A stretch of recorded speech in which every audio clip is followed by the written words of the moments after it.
Saíram notícias essas semanas de que a tendência é que o FGTS passe a render pelo menos o IPCA. Será que isso é bom ou isso é ruim? Vou te dizer isso agora. Bom, se você leu aí o noticiário nos últimos dias, você viu que a tendência é que tenhamos mudanças aí na rentabilidade do FGTS, né? O Fundo de Garantia aí do Servidor.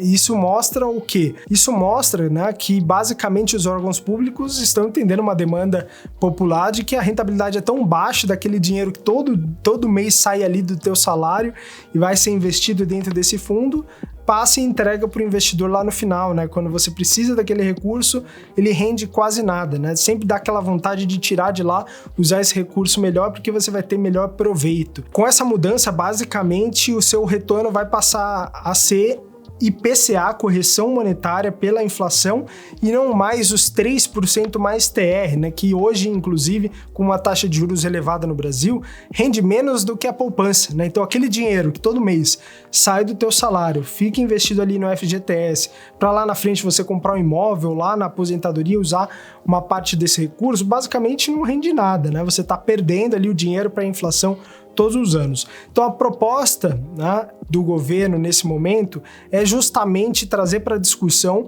que esse recurso que fica investido lá no FGTS, ele renda pelo menos a inflação, o IPCA. Mas isso é uma boa ou uma má notícia? Bom, é relativamente uma boa notícia, porque aquela rentabilidade baixíssima que você tinha passa a ser uma rentabilidade um pouquinho melhor, né? A inflação histórica no Brasil gira em torno de 6,5%. Se você comparar com 3% mais TR, que é virtualmente zero, né? Você já tem quase o dobro de rentabilidade. Ah, mas o governo tem capacidade de pagar isso? Isso daí é outra conversa, né? Mas vamos pensar do ponto de vista de investimento, que esse não é o melhor uso dos seus recursos, né? Se você investir hoje, por exemplo, em um título do governo mesmo, emprestar dinheiro para o governo, ele te paga IPCA mais 6%. Né? Então a gente está falando de um histórico de 6% em média da inflação no Brasil, mais 6%, ou seja, o governo, se eu emprestar o dinheiro para o governo hoje, eu ganho ao longo do tempo, se eu investir num título para 2040, até lá,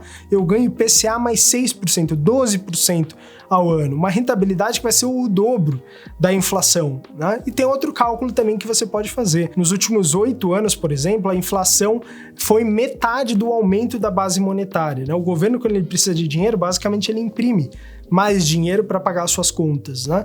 E isso afeta o preço dos bens e serviços na nossa economia. A inflação é só um espectro, né? Uma cesta de consumo. E você pode ter uma cesta de consumo diferente, né? Então, você ter um retorno vinculado ao IPCA é muito melhor do que TR mais 3%, sem dúvida, mas ainda é muito aquém do que você conseguiria investir com esse dinheiro na sua mão. Claro, e aí você pode me perguntar, então eu prefiro ter esse dinheiro na minha mão. Agora, você vai ter que ter, se você for uma pessoa jurídica, por exemplo, né?